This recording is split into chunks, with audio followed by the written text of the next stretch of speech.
Jessica Cruz was showered with cheers as she was arrested in East Hollywood. The nurse was part of a sit-in outside Kaiser Permanente. How often do you hear complaints from patients?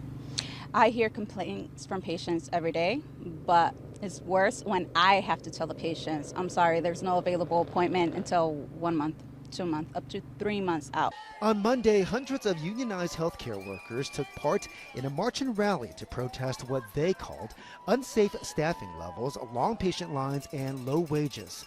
Across the country, 85,000 Kaiser workers say they may strike as early as October 1st if a new labor contract isn't reached before then.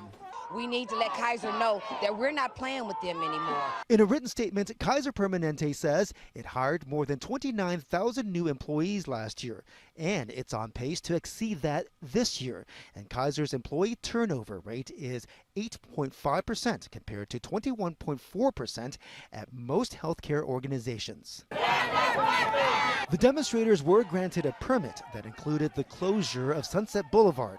We're here to support the group just as much as they're here to make their point. We facilitate their civil rights, First Amendment rights, and we're more than happy to do so. You have 20 minutes to disperse. Then they were told to disperse. Those that didn't were cited for a misdemeanor and released. Having the cameras rolling, showing that, healthcare workers, showing that your nurses are out there willing to put themselves on the line for you is like, okay, it's not something that is getting brushed off.